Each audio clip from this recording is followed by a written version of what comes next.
마태복음 5장에서 8장까지는 산상수훈으로 알려진 말씀이에요.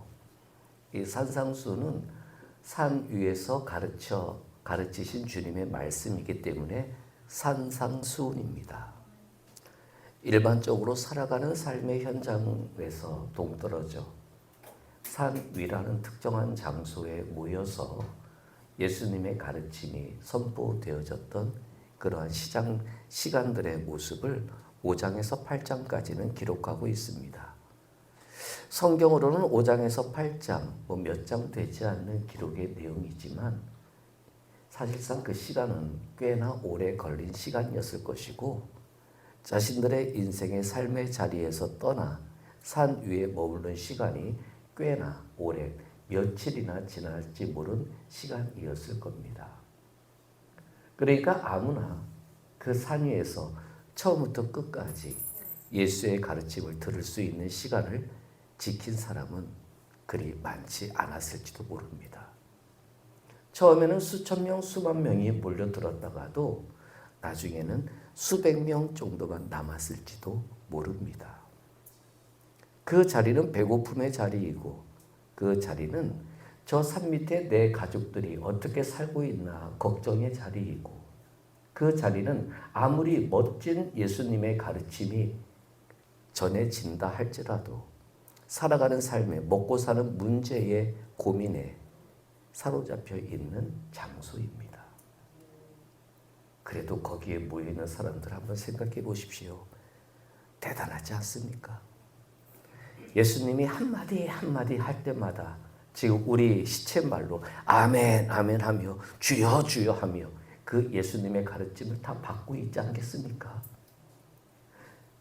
내가 밑에 가서 일당으로 일을 하면 9만 원, 10만 원 받으면 내 식구들 하루 한 끼 정도는 배불리 먹을 수 있는데 그 일들을 다 제껴두고 그 지금 이 자리에 모여서 주여 주여 하며 예수님의 가르침을 듣고 있는단 말이에요. 야, 그런 사람들 위로해주고 격려해줘도 모자랄 시간 아닙니까? 그런데 예수가 그 사람들에게 뭐라고 하는지 아세요? 나더러 주여 주여 하는 자마다 천국에 갈 자가 아니다. 아버지의 뜻대로 행하는 자만이 천국에 갈 수 있다. 이 얘기를 해요. 기분 안 나쁘겠어요, 여러분? 다 아멘 하고 있는데, 다 주여 하고 있는데, 내가 밑에 가면은 고급 인력으로 하루만 일해도 10만 원, 20만 원 받아가지고 이틀 정도 일 안 해도 먹고 살 수 있는 인력인데 그 일 다 제껴두고 지금 이 산 꼭대기에 와서 그 예수님의 가르침에 감동받아 주여 주여 하고 있는데 그 마음에 물 뿌리고 앉아있는 이 예수의 선포가 주어져요. 저는 이 말씀을 들으면서 왜 하필이면 이 타이밍 때 예수가 그 얘기를 했을까? 한창 불 붙고 있을 때, 한창 사람들이 모여 있을 때, 한창 사람들이 주여 주여 하며 몰입하고 있을 때 왜 찬물을 끼얹은 듯한 그냥 입술로만 믿지 말고 마음으로 믿읍시다 이렇게 좋게 말하면 되잖아요.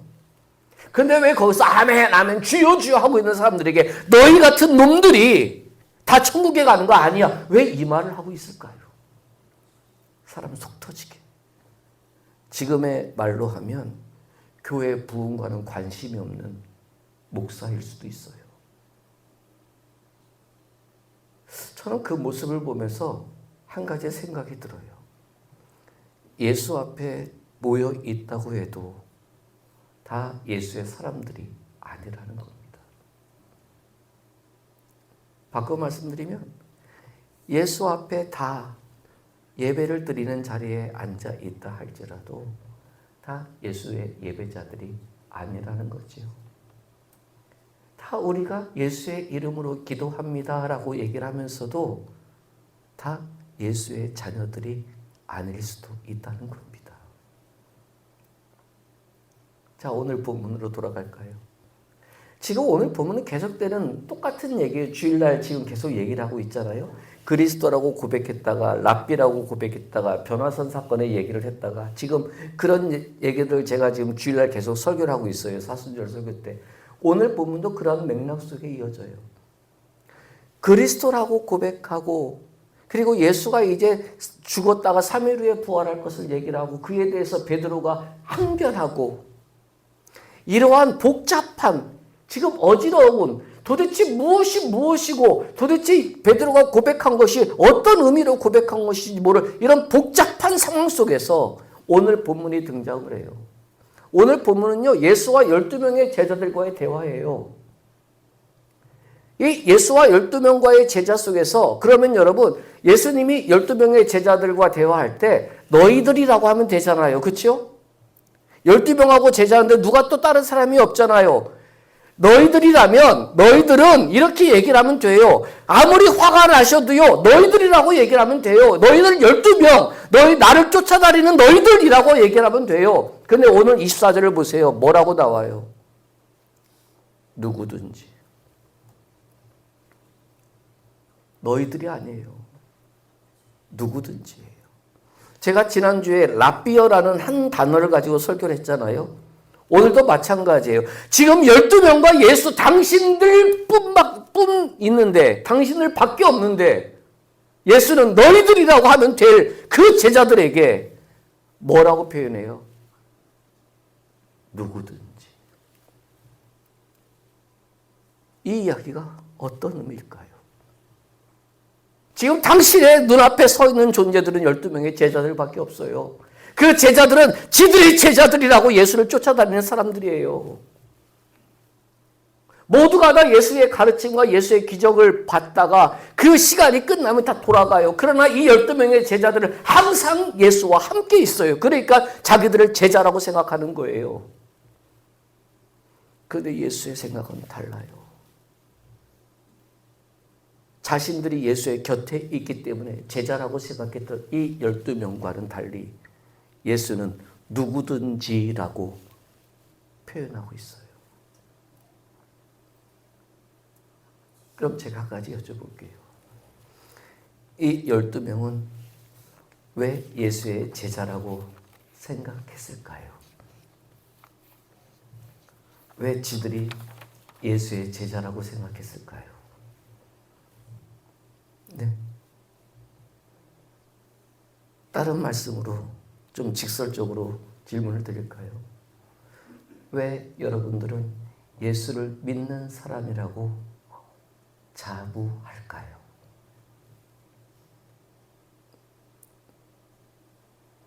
저 목사 오늘 사람도 별로 안 하는데 좋은 말만 하지. 고개 들어 저를 보세요. 도대체 무엇 때문에 여러분들은 나는 예수를 믿는 사람이라고 얘기할 수 있을까요? 왜 이 12명은 예수의 제자라고 한치의 의심도 없이 여기고 있을까요? 예수 곁에 있으니까. 자신의 눈에 예수가 보이니까.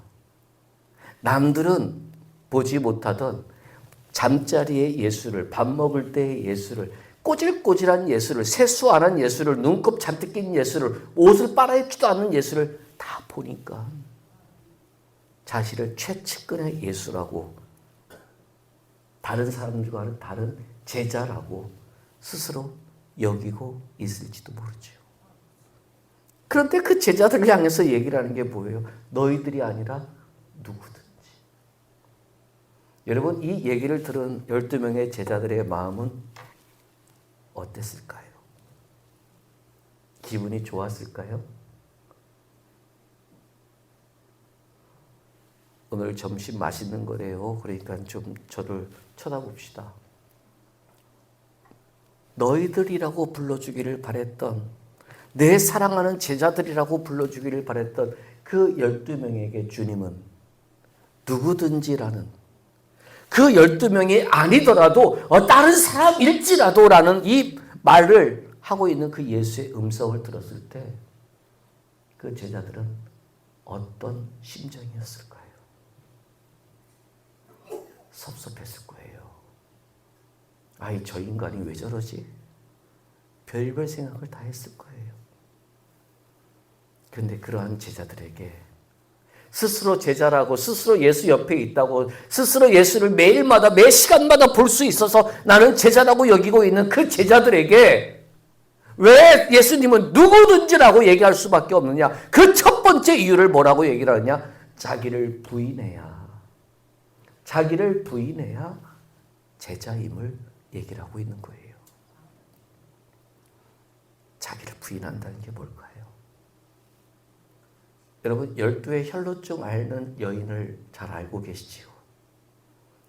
성경에서 그 여인을 소개할 때 뭐라고 표현하냐면 수십 년 동안 자신의 모든 재산을 허비하였는데도 낫지 아니하였다라고 그 여인을 소개해요.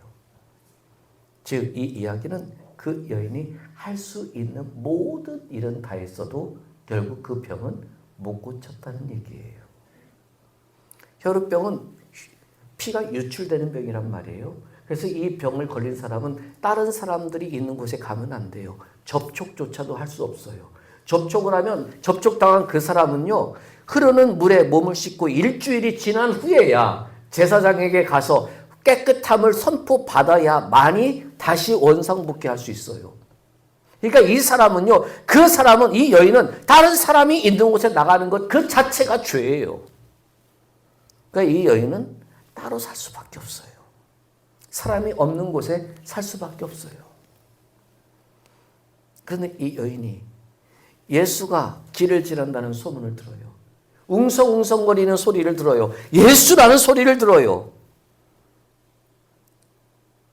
그냥 예수의 주변을 어슬렁어슬렁 거리기 시작해요. 예수의 주변을 맴돌기 시작해요. 저 예수가 뭘 말하나, 저 예수가 무슨 짓을 하나, 그냥 발끝 세우고 기웃거리기만 해요. 그러다가 이 여인이 무엇을 해요? 수십 명이, 수백 명이 몰려든 그 틈을 비집고 들어가요, 여러분. 접촉만 하면 안 되는 여인이. 다른 사람과 부대끼기만 해도 안 되는 그 여인이, 힘도 없는 그 여인이 그 수십 명, 수백 명이 몰려든 그 자리를 비집고 들어간단 말이에요, 여러분. 누구한테 걸리면 죽을 수 있어요. 누구한테 걸리면 그 여인 돌 맞아 죽을 수 있어요. 여러분, 제가 한 가지 여쭤볼게요. 수십 년 동안 자신의 모든 재산이 다 쏟아부을 정도로 애를 썼어도 고침받은 병이 아니에요. 그런데 그 여인은 그 수십 명의 틈을 비집고 수십 명의, 수백 명의 사람들과 자신의 몸을 접촉시키면서까지 예수께 나가야 할 이유가 있었을까요? 있었을까요, 여러분? 여러분들 같으면 나가셨겠어요? 30년, 40년 동안 고쳐지지 않은 병이란 말이에요. 그렇게까지 예수에게 나가야만 했을까요, 여러분? 한번 생각해 보세요. 12명의 제자들도 아니에요. 예수가 무엇을 행했는지를 듣기만 했지 본 적이 없단 말이에요. 그런데 그렇게까지 했어야 됐을까요? 서성거리다, 맴돌다, 그리고 절대 그래서는 안 돼. 그 수십 명, 수백 명의 틈을 비집고 들어가 예수를 만나요. 자기를 부인한다는 게 뭘까요? 맴돌 수밖에 없는 인생이에요. 서성거릴 수밖에 없는 인생이에요. 내가 그 틈을 비집고 들어갈 수 있는 인생이 아니에요. 절대 그래서도 안 돼요. 그러나 서성거리다, 맴돌다가 그 틈을 비집고 들어가야 주님을 만나요. 그게 자기를 부인하는 거예요. 뭐 내 죄를, 내 생각을, 내 계산을, 여러분 그런 복잡한 거 아니에요. 서성거리기만 하다가, 맴돌기만 하다가, 언저리만 돌아다니다가 이제 그 수십 명의, 수백 명의 사람들의 틈을 비집고 들어가야 할 용기가 생겼을 때 내 생각으로는 안 되고, 내 생각으로는 들어가다 부대끼면 안 되고, 내 생각으로 들어가다가 누가 내 정체를 알면은 안 되고, 여러 가지 두려움과 걱정의 자리일지만 그래도 나는 그 자리를 비집고 들어가 예수를 만나야지요. 그게 자기를 부인하는 거지 않습니까? 예수를 만난다는 거 쉬운 일 아니잖아요. 제자들 보세요. 지금 예수와 얼굴을 마주하고 있다고 그게 다 된 줄로 알잖아요. 걔네들 예수 앞에 나오기 위해서 애쓴 사람 한 명도 없어요. 다 예수가 불렀잖아요. 그냥 예수를 쫓아다니는 게 좋았단 말이에요. 오늘은 주님이 우리에게 무엇을 먹여주실까? 오늘은 주님이 우리 앞에서 어떠한 병자를 고쳐주실까? 오늘은 주님이 우리 앞에서 어떠한 귀신을 쫓아내주실까? 맨날 이 땅 위에 기적만 생각하고 바라고 소망하며 예수를 쫓아다녔을 거예요. 왜? 자기들이 예수를 쫓기 위해서 자신들의 부인한, 자신들이 비집고 들어왔던 고통은 없었잖아요. 부름을 받은 사람들이잖아요, 그냥. 그런데 여러분, 그게 제자예요.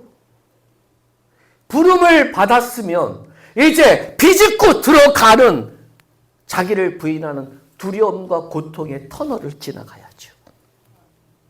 그리고 예수를 만나는 감격의 시간을 누려야지요.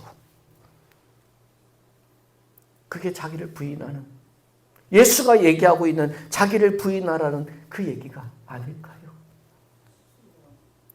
이 여자 가면 안 된다니까요. 이 여자 그 틈에 들어가면 안 된다니까요. 아니, 이 여자 그 틈에 들어가도요, 그 사람들을 밀치고 갈 힘도 없어요. 피가 빠져나가는 병인데. 그렇잖아요? 이 사람 저 사람 밀고 당기는 그 자리에서 어쩌면 이 여인도 이리저리 왔다 갔다 하다가 짓밟혀 죽을 수도 있는 위기의 상황이에요. 왜 굳이 이 여인은 나갈까요? 예수에게. 그만큼 간절했을까요? 수십 년 동안 자신의 병을 용하다고 한 의사들도 못 고쳤는데 보지도 못했던, 그냥 듣기만 했던 그 예수가 고쳐줄 거라고 믿었을까요? 그런데도 나가잖아요. 좀 우스운 소리로 하면요, 단 1%의 지푸라기만의 가능성이 있어도 이 여인은 나가잖아요. 왜? 살기 위해서. 설령 또다시 상처를 받아도, 설령 또다시 아니구나 해도 이 여인이 할 수 있는 것은 나아가는 것밖에 없잖아요. 내가 살려면 이것이 거짓일지라도 나아가는 것밖에 이 여인이 할 수 있는 거 없잖아요. 왜? 돈도 없잖아요, 이제. 의사를 찾아갈 돈도 없잖아요. 근데 예수는 공짜네요. 그럼 나가야지요. 저 여자 접촉하면 안 되는 여잔데 그게 걱정이 아니잖아요. 살 수 있다면. 저 여자 여기 나와서는 안 되는 여잔데 그게 무슨 걱정이에요. 살 수만 있다면.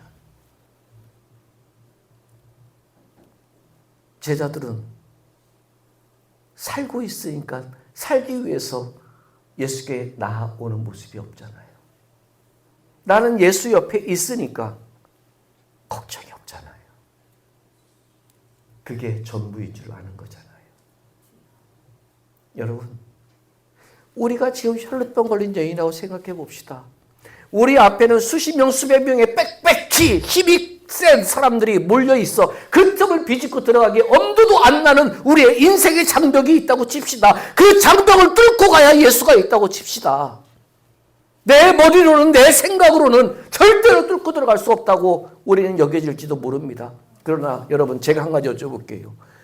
그것을 뚫고 가서 예수를 만나야 살 수 있다면, 그것을 뚫고 들어가야 예수를 만나야 살 수 있다면 여러분 안 가시겠습니까? 다른 방법이 없어요. 예수를 만나야 살 수 있다면. 그게 자기를 부인이에요. 예수를 만나야만 살 수 있다. 예수밖에 없다는 이 사실이 믿어져야 수십 명, 수백 명이 빽빽히 가득 차는 그 자리도 뚫고 나갈 수 있는 거지요. 그게 자기를 부인하는 거예요. 그게 제자예요. 근데 이렇게 제자인 사람에게 자기를 부인하고 뭐라고요? 자기 십자가를 지고 나를 따를 것이니라. 제가 여러분들에게 정말로 여쭤보고 싶은 게 있어요. 자기 십자가가 뭘까요? 우리가 자기 십자가라고 얘기를 하면 나의 사명, 나의 소명이라고 얘기들을 많이 해요. 그렇죠? 자, 그럼 아까 우리 12 혈루증 걸린 여인을 예를 들었잖아요. 생각해 봅시다. 그 여인이 자기를 부인하는 그 수백 명의 사람들의 틈을 비집고 들어가 예수를 만나고 병이 나았어요. 나았죠? 아니, 안 봤다고 그렇게 모른 척 하지 마시고. 그럼 제가 한 가지 여쭤볼게요. 그 여인, 자기를 무시했던 동네에 가서 봐라, 다 나 나았다라고 자랑하면서 살았을까요? 아니면 예수를 따라갔을까요? 기록이 안 돼 있으니까. 동네 가서 자기를 우습게 여겼던 사람들 앞에 가서 봐라 이 자식들아. 아니면 자기를 못 고쳤던 의사들한테 이 돌팔이들 하면서 의심했을까요? 아니면 예수를 따라갔을까요? 네? 여러분들 같으면 어떻게 하겠어요? 잘도 따라가셨겠어요? 저 같으면 대양동 와가지고 봐라 이 자식들을 하겠어요. 여러분, 그게 자기 십자가예요. 예수를 따라가는 것은 사명으로 따라가는 게 아니에요. 내가 받은 사랑의 무게로 따라가는 거지요. 이거 아멘 하셔야 돼요. 자꾸 예수를 따라가는 것을 사명, 소명 이렇게 우리는 얘기를 해요. 내가 무엇인가 하나님이 주신 일을 감당해야 되는 것처럼 착각을 하는데 천만에요. 내가 무엇을 하든 주님이 주신 십자가는 나를 향하신 주님의 십자가의 무게예요. 그 십자가 사랑의 무게가 내게 있어야 아무리 힘든 일일지라도 그 주님의 사랑의 무게로 이겨낼 수 있어요. 이게 바로 자기의 십자가예요. 무엇을 하는, 힘들어도 해야 되는, 반드시 해야 되는 그 사명과 소명의 십자가의 무게가 아니라 힘들어도 이겨낼 수 있고 아파도 이겨낼 수 있고 고통스러워도 견뎌낼 수 있는 거, 그냥 참아라 인내라가 아니라 그것을 다 이겨낼 수 있는 그 사랑이 내게 주어졌음을 내가 확인하며 이겨낼 수 있는 거. 그 내가 겪고 있는 고통과 아픔의 무게보다 내가 받고 누린 사랑이 더 크기 때문에 그 주님을 따라가는 길을 걸어갈 수 있는 거. 이게 자기 십자가예요. 생각해 보세요. 12년 동안, 12년은 12회를 의미하는 게 아니라 굉장히 오랜 지속된 시간을 의미하는데 그 시간 동안 모두가 포기해버린 혈루병의 여인을 예수가 고쳐줬단 말이에요. 그럼 이 여인에게 앞으로 어떤 인생의 어려움과 고통이 있어도 그것 앞에서 에이 짜증내고 화내고 얼굴 붉힐 일이 있을까요? 내 병도 예수가 고쳐주셨는데 이것도 주님이 안 해주실까? 여러분, 이게 사랑의 무게를 짊어진 신앙인의 모습 아니에요? 이게 자기 십자가를 짊어지고 살아가는 신앙인의 모습 아닐까요? 아, 왜 아멘 안 하세요? 이건 싫어요? 네? 여러분, 바로 이거잖아요. 여러분들에게 자꾸 무엇을 해라가 십자가가 아니라 내게 주어진 예수의 사랑의 무게가 내게 되어지는 모든 일들을 능히 웃음으로 또 소망으로 이겨낼 수 있고 견뎌낼 수 있게 만드는 사랑의 힘이 우리에게 주어진 십자가란 말이에요. 제자들에게 지금 12명의 제자들에게 지금 지들 스스로가 제자라고 생각하면서 몰려든 수없이 많은 사람들에게 의식되기 바쁜 이 12명의 제자들에게 누구든지라고 얘기를 하면서 자기 부인의 신앙과 자기 십자가의 사랑의 무게를 짊어지지 않고서는 마지막에 뭐라고 그래요? 나를 따를 자가 없다라고 얘기를 해요. 저와 여러분들이 예수를 믿을 수 있는 방법은 두 가지예요. 수십 명, 수백 명의 무리가 아무리 우리 앞에 가로막혀도 내가 예수를 만나야 살 수 있다. 뚫고 가야 돼요. 그게 자기를 부인하는 거예요. 그 뚫고 갔을 때 별 볼 일 없이 초췌한 나를 보시고 나의 모든 걸 고쳐주시는 그 주님의 사랑을 내가 누렸다. 그 사랑의 무게로 우리는 더 이상 힘들고 아프고 지쳐 쓰러질 것이 없이 이것도 주가 해주실 거야 라는 그 사랑의 무게로 한 걸음씩 걸어가는 주의 사람들이 돼야 돼요. 이것이 뭐라고요? 나를 따를 것이니라. 이것이 주님을 따르는 신앙인의 모습이에요. 내가 짊어져야 할 십자가가 사명이 아니라 무엇을 해야 할 일이 아니라 나를 살려주신 주님의 사랑의 무게임을 기억하시고 그 사랑의 무게로 어떤 일이 다가오셔도 어떠한 무게들이 여러분들을 짓누르셔도 주님을 만나러 가는 그 길만큼 여러분들 두려워도 힘들어도 막막해도 뚫고 나갈 수 있는 믿음의 용기만큼은 잃지 않기를 주의 이름으로 부탁드립니다.